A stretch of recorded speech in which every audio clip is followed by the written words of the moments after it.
हमारी शुभकामनाएं। मंच पर पधारे हमारे अतिथिगण, आप सभी का स्वागत है।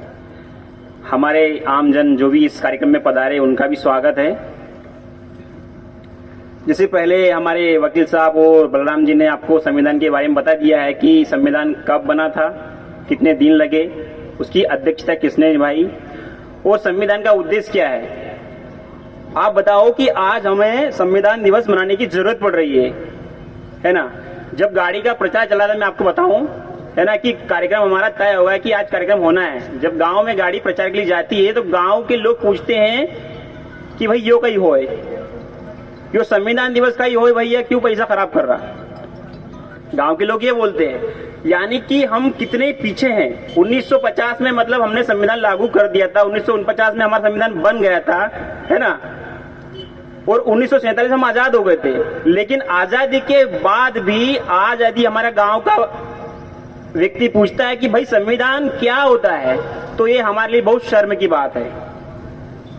संविधान क्या होता है, यानी कि उस व्यक्ति को ये नहीं पता है जिसके कारण उसकी आजीविका या जीवन चल रहा है या उसकी जो लाइफ चल रही है वो संविधान की देन है। यदि संविधान नहीं होता तो आप याद करो कि 3000 साल जो हमारे ऊपर शासन चल रहा था, जो वर्ण व्यवस्था थी हमारी क्या हालत थी। आज हम साथ में बैठे हुए हैं, साथ में हम खाते भी, साथ में पीते भी है। ये किसकी देन है? ये संविधान की देन है। ये हमें बताना पड़ेगा। लेकिन संविधान सही तरीके से हमारी समाज में, हमारे गांव में, हमारे क्षेत्र में लोगों को बताया ही नहीं गया है कि भाई आपका अधिकार क्या है, संविधान क्या बोलता है। आज भी हम वही उनकी जो मनुवादी सोच है उसमें जकड़े हुए हैं कि भाई वो छोटा है, वो बड़ा है, वो नीच है, ये है। हम लोग यही भावना हमारे दिमाग में बैठी हुई है। आज मतलब ये पूरा ग्राउंड पूरा भरा होना चाहिए था, लेकिन क्या है, हम चंद लोग, जैसे एडवोकेट साहब ने कहा है कि भाई चंद लोग यहाँ पर कार्यक्रम में आए हैं। कार्यक्रम में क्यों आए? क्योंकि इनकी आत्मा ने गवाह दे दिया कि भैया यदि हम आज जागरूक नहीं होंगे तो कल हम गुलाम हो जाएंगे।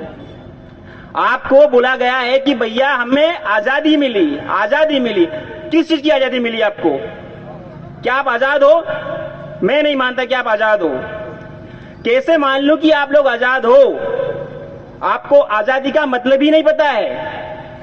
हम आजाद किस लिए हुए थे? आजाद हम होना चाहते थे गरीबी से, हमारी भुखमरी से, ऊंच नीच से, जातिवाद से। इस चीज से हम आजाद होना चाहते थे। क्या हम आजाद हुए? नहीं हुए आजाद। क्योंकि भाई आजादी का मतलब हमें बताया ही नहीं गया है। हमें सिर्फ बताया गया है कि हम अंग्रेजों से भैया 1947 में आजाद हुए थे। अंग्रेजों को हम गाली मारते हैं, लेकिन आपने कभी सोचा है कि जिसने हमें पढ़ने का अधिकार दिया, साथ में बैठने का अधिकार दिया, कौन थे? वो अंग्रेज लोग ही थे जो हमें साथ बैठने का अधिकार देके गए। लेकिन हमारे दिमाग में ये डाल दिया गया है कि भैया हम उन लोगों से आजाद हुए। मैं नहीं मानता, क्योंकि हम आज भी वही गुलाम है, वही मनुवादी सोच के गुलाम है, क्योंकि ऊंच नीच हमारे खून में डाल दी गई है।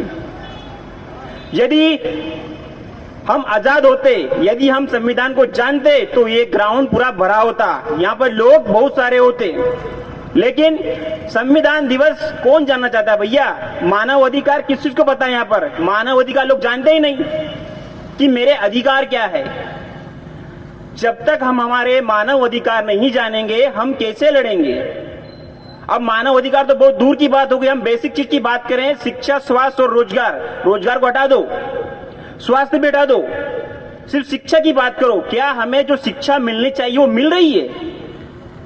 संविधान के बारे में लोग, बाबा के बारे में क्या पढ़ते हैं? डॉक्टर भीमराव अम्बेडकर के बारे में लोग कब जानते हैं? जब वो ग्रेजुएट हो जाते हैं, बैचलर की डिग्री कर लेते हैं, तब तक उनको पता नहीं होता कि भैया बाबा साहब अम्बेडकर कौन थे, क्या थे। समझ रहे? ये समस्या हमारी है, क्योंकि हमें शिक्षा में पढ़ाया ही नहीं गया है कि भैया संविधान आपको क्या हक देता है।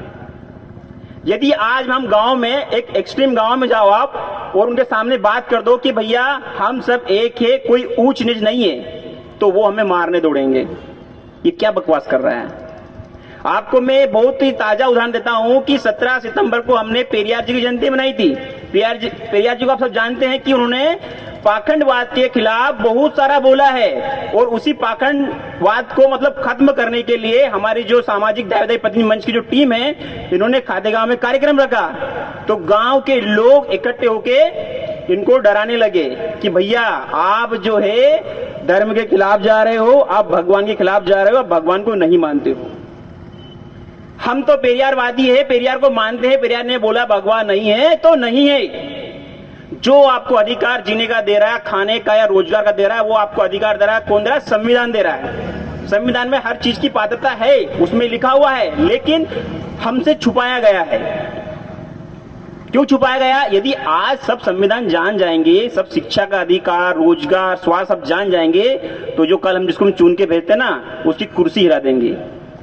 आज हमारे देश में इतने संगठन खड़े हो गए हैं, पता नहीं, ऐसे कुकुर मुत्ते की तरफ संगठन आ रहे हैं। भाई क्या जरूरत है?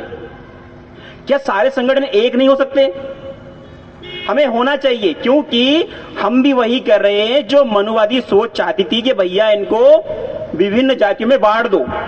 हम आज ही बटे हुए हैं, वो फला संगठन का है, वो फला संगठन का, सब अलग अलग बिठे हुए हैं। उसमें भी किसी को थोड़ा सा पद दे दिया तो वो अपने ही धुन में है। साथ क्यों नहीं आ रहे हम लोग? हमें साथ आना पड़ेगा, तभी संविधान का उद्देश्य पूरा होगा।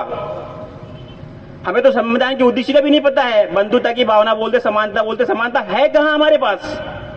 तो समानता लाने के लिए जो बेसिक चीज है हमारी शिक्षा, हमारे लोग जब तक शिक्षित नहीं होंगे तब तक समानता नहीं आएगी। हमारे संगठन कब खड़े होते हैं? जब किसी को अत्याचार हो जाता है, कहीं बलात्कार हो गया, किसी को मार दिया, तब हम सारे के सारे लोग इकट्ठे होकर उसके पास जाते हैं, उसको न्याय दिलाने के लिए। भाई इसे जरूरत क्यों हो रही है? क्यों वो लोग हमारे ऊपर अत्याचार करते हैं? क्योंकि हम एक नहीं है, हम संगठित नहीं है। जब तक आप संगठित नहीं रहोगे, आपके ऊपर ऐसा ही अत्याचार होता रहेगा।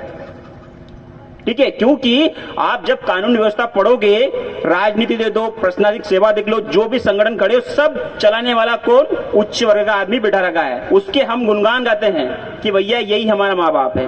मैं आपको छोटा उदाहरण देता हूं कि माना कि आज हमारे बसपा से, समाज पार्टी से कोई बंदा हमारा एमएलए लिए खड़ा हो जाता है, गरीब आदमी है, उसको पार्टी जाती है, उसको आगे लेके आए, लेकिन हमारी ही जाति, हमारे समाज के लोग उसको वोट नहीं देते हैं। भाई उसके पास क्या है? वो कहीं देगो हम गए, जो देगो वो तो भैया सेठ है ना, वो फलाना फलाना, वो देगो हम गए।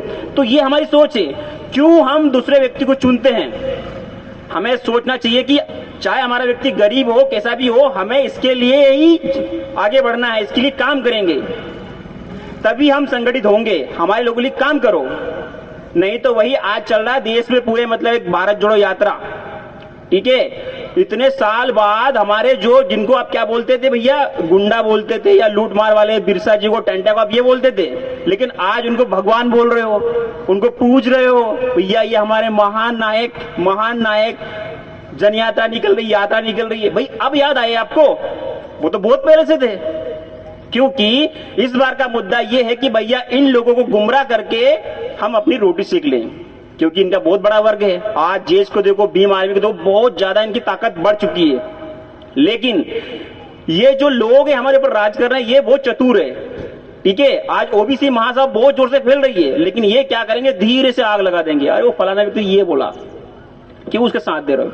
वो तो ऐसा कर रहा है। आप लोग टूट जाओगे, क्योंकि हमारा आपसी विश्वास इतना कठोर या इतना शक्तिशाली नहीं है कि हमें एकत्रित रख सके। तो मैं इतना ही कहना चाहूंगा कि भैया संविधान को समझने के लिए एक बेसिक जो हमारा पिलर होता है, शिक्षा की ओर जब तक हम हमारे समाज को नहीं भेजेंगे, तब तक हम संविधान समझ ही नहीं पाएंगे। आप लोग क्या करते हैं? राम भगवान की कथा, वो फलाना भगवान की कथा, ये कथा, वो कथा सब सुनवाते हो। भाई संविधान के बारे में बताओ उसको कि भाई आर्टिकल 19 में क्या लिखा है, आर्टिकल 14 में क्या लिखा है, ये बताओ। घर में ऐसा माहौल चलना चाहिए कि भैया आप जाकर डॉक्टर बनोगे, ये बनोगे। लेकिन हम क्या करते हैं? ठंडी का समय आया भैया, कार्तिक नहाने के लिए हमारी छोटी छोटी बच्चियां नहाने जाती है। क्या बोले कि अच्छा वर मिलेगा, ये मिलेगा, वो मिलेगा। सोचो, यदि वही बच्ची सुबह 4 बजे उठ के यदि पढ़ाई में ध्यान देगी तो वो एडवोकेट बनेगी, वकील बनेगी, आईएएस बनेगी, आईपीएस बनेगी। तो ऐसी विचारधारा हमें डालना पड़ेगा। हम क्यों नहीं हमारे डॉक्टर भीमराव को बच्चों को पढ़ाते हैं कि इसके बारे में पढ़ो, इसकी जीवनी पढ़ो, टंटे मामा के बारे में, बिरसा के बारे में पढ़ो।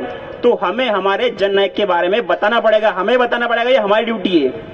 जिस प्रकार से आप आरती करना सिखाते हो ना बच्चों को, उसी प्रकार से इनकी गाथा सुनाओ उनको, तो अपने आप बदलाव होगा, अपने आप लोग संगठित रहेंगे। तो मैं इसी साथ मेरी वाणी को विराम देता हूं। जय संविधान, जय भारत।